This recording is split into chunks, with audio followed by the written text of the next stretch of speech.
Looks like we made it after all. What's up, everybody? I'm glad you clicked that subscribe button because you wanted to be here for more content from me. And of course, this review of Being Mary Tyler Moore. Yeah, I got in on this HBO documentary. I usually like to get on the ones that are like about film or television or those involved in film and television. So this one kind of made sense for me. And we've been having a pretty good year of documentaries so far, especially ones that are centered around celebrities. So this one is an HBO documentary, so that one's on Max. And I'm always going to say it that way, by the way. And it's got audio description by Roy Samuelson. So if you're a big fan of Roy's, give this a look-see. If you're a big fan of Mary Tyler Moore, you're probably really old, and I just offended you, but it's okay. I'm turning 40. I feel like people are looking at me like, how old are you? When I'm starting to see characters in TV shows that are revealing their ages, and they have like full families with kids, and they're like, I'm only 39, and I'm like, oh my god. I watched this as a kid. This character's the same age as me. Anyway, she made it after all, Mary Tyler Moore. She danced, she got into TV. It seemed like she had ups and downs. Sometimes she wasn't going to make it after all. Sometimes she did. She's delightful in this. Unfortunately, obviously, Mary Tyler Moore passed quite a while ago, actually. Which does kind of affect the quality of the documentary because it's cobbled together from past interviews. Which means it doesn't have the narrative structure that necessarily a documentarian sets out to have when they make a film. Especially this year, we've had several documentaries where the participant has been alive and able to sort of be asked the kind of questions that the filmmaker would like to ask. I don't think that's what happened here. I think they just kind of combed through existing archive footage, and they were able to assemble at least a relatively interesting documentary about Mary Tyler Moore. But it's totally different than Judy Blume Forever, which was fantastic. Still a Michael J. Fox story, which was fantastic. We had Winona Judd, Between Hell and Hallelujah, which was fantastic. Even Pamela Anderson's documentary this year, she really got in there and was able to tell her own story. This is not that. This isn't, technically it is in her own words, but it's still just sort of archival with footage mixed in from Mary's contemporaries.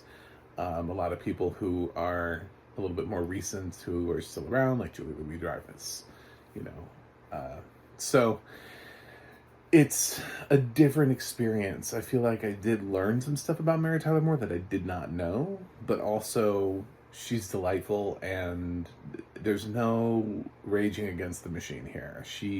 There's no great unveiling of her long-held activism, her fighting the power.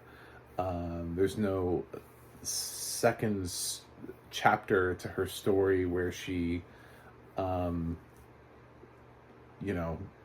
fought for something, which a lot of those other documentaries they're about the artist, and then they're also about a particular challenge. Judy Blume explored both her as an author and then also her fighting against the banning of books. Michael J. Fox talks about his career and then also his battle with Parkinson's. Winona Judd talks about obviously her own career, but also how hard it is to continue on this tour that she was supposed to do with her mom, and how she's still sort of going through life without her.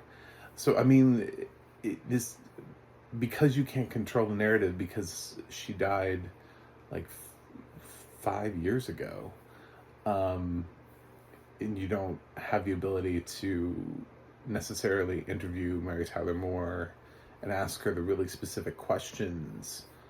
It just means that the interviews and the footage and everything were done by other people, and you're piecing it together.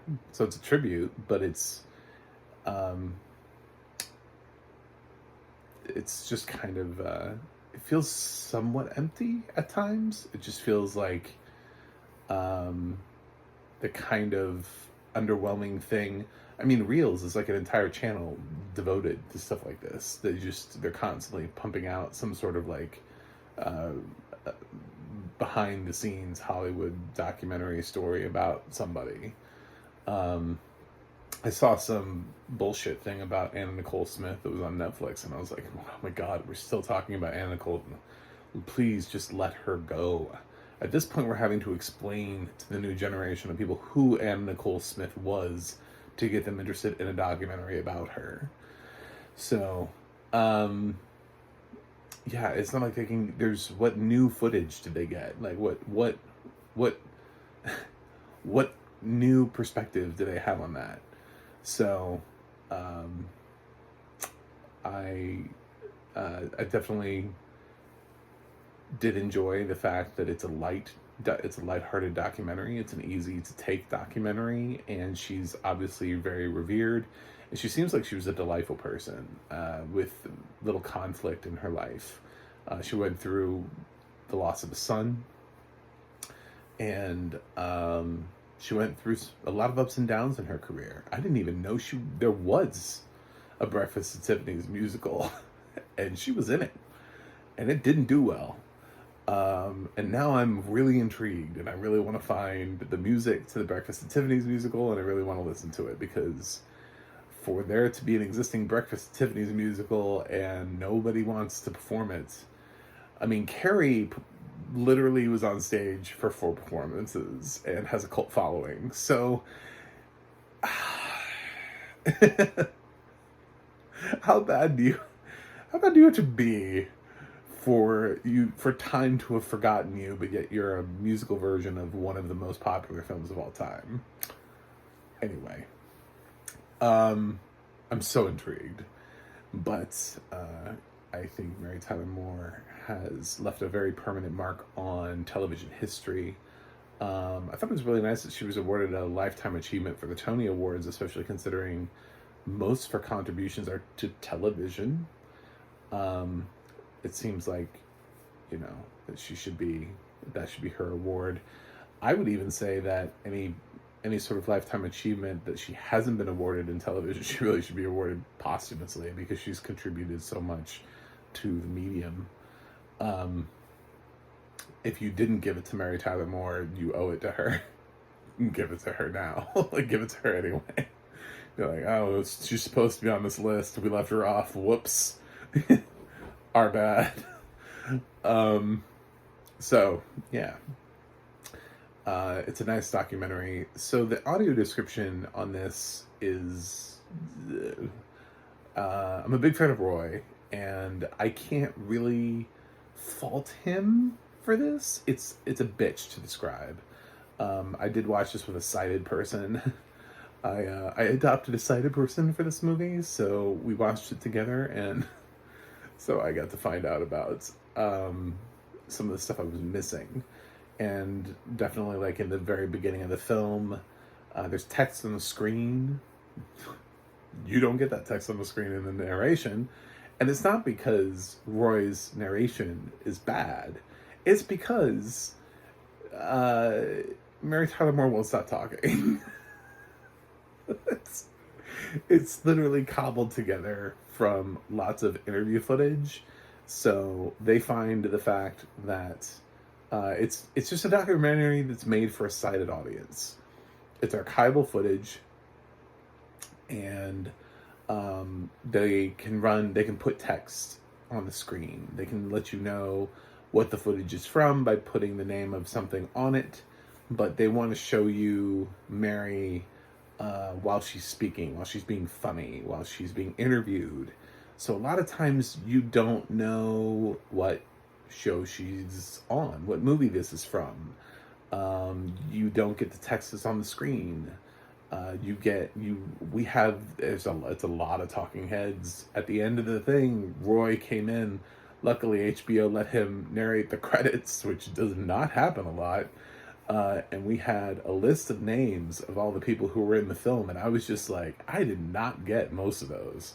Some of them, sure, yes. I mean, I picked up on Ed Asner's voice and Betty White's voice and Dick Van Dyke, and I mean, there are people in there that have sort of iconic voices that, because they're famous, I was like, yes, I know what your voice sounds like.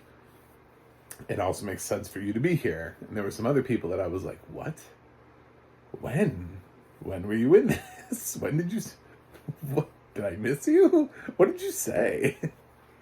So, it didn't quite always translate. And that's the thing with talking head documentaries, is it's really hard to get that name in there. It's like you have to speak really fast, you know? We have to start getting narrators that can just come in really quickly and be like, Tom Hanks. And you're like, what? Because it's either that or with some people we'll never know. We'll never know who it is or why they're speaking. And this goes with all documentaries that are structured like this. It's maddening sometimes, especially when it's a bunch of people who are being interviewed about a topic and I don't know any of them because none of them are famous. They all just happen to be involved with the event. It's like, I don't know who any of you are, but you won't stop talking. So the narrator is like, the one rule is don't trample the dialogue. So they can't trample the dialogue, so we never know who anybody is, or why they're speaking, or how they're connected to an event, or what expertise they have in a certain area with talking head documentaries. It's just they're great because we get to learn something from them. So no matter what, something is always happening because somebody's always talking. So instead of with narrative features, where sometimes you just get a director who's like, I'm going to put a camera down and I'm just going to shoot this field for 5 minutes. And we're just going to stare out at this land and this cow, you know, and you're like, what's going on? And then like, there's no audio description and you're like, why is it so quiet? Why? And then you ask your sighted friend and you're like, there was this really long scene where there were like no dialogue, and they're like, oh, it's just a shot of a cow. It's like, why? I don't know. It's a narrative feature. They can do whatever they want. I don't know. It's a car driving down a road. Like it's you know, who knows? Like it could be anything. But with talking head documentaries, at least somebody's always talking, so you're always fueling the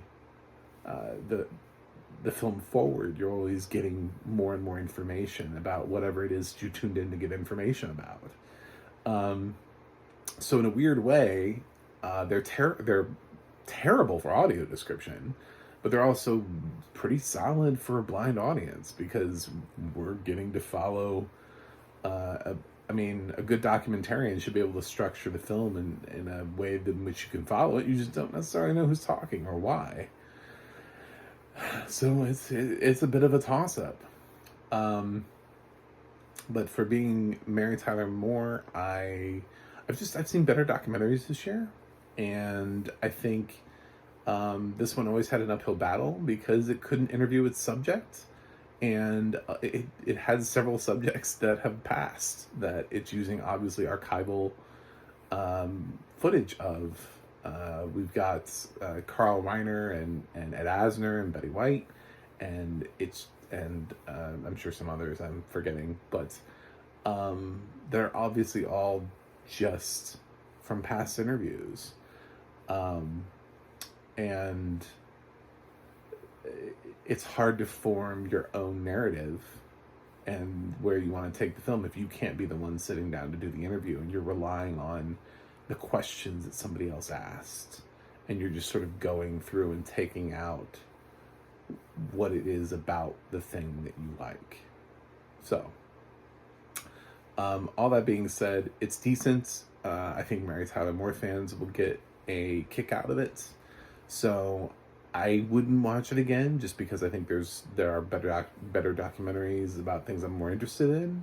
I'm glad I watched it, and I would recommend it for pretty much anybody who wasn't born in the last like 10 years. I think kids will be bored to tears by this because they'll be like, I don't know who this is. I don't get any of these references. Who are these people speaking for her? This is definitely not for kids. This is meant for adults. This is meant for, if you saw 80 for Brady, if you went to the theaters and saw the new book club, this is for you. So definitely watch it. But I'm gonna give Being Mary Tyler Moore a B. I think it's okay. It's fine. So that's it for me on that. Thanks for watching. Thanks for subscribing. If you're not a subscriber, why not? Click that subscribe button. Get in on the action. Let's do this. I have a website, macmovieguy.com. You can follow me on Twitter or Instagram at macmovieguy. You can go to Audio Description Project, adp.acb.org. It'll let you know lots of things. It'll let you know about audio description, but also what movies have audio description, where you can watch them for a whole bunch of different services. And you can go to the ADNA.org and you can look up Roy Samuelson and you can see what else he's done, because he's a great narrator, and this is not the best representation of what he's capable of. It just doesn't lend itself to that. Like I said, I don't really fault him for it because I don't really know where he would have interjected. I think he interjected every single case he possibly could have. The only way that he could have provided more audio description would have been to talk on top of Mary Tyler Moore, which seems insane considering that's the reason why anybody tuned into this documentary in the first place. Is for Mary. They didn't tune in for Roy Samuelson's narration. They tuned in for Mary Tyler Moore. That's the draw factor. So I agree. I think he made the right choice. It just sucks. It just sucks that the way that the documentary is structured does not allow itself to be easily audio described. So that's it. I'll review something else for you guys, and I will see you on the other side.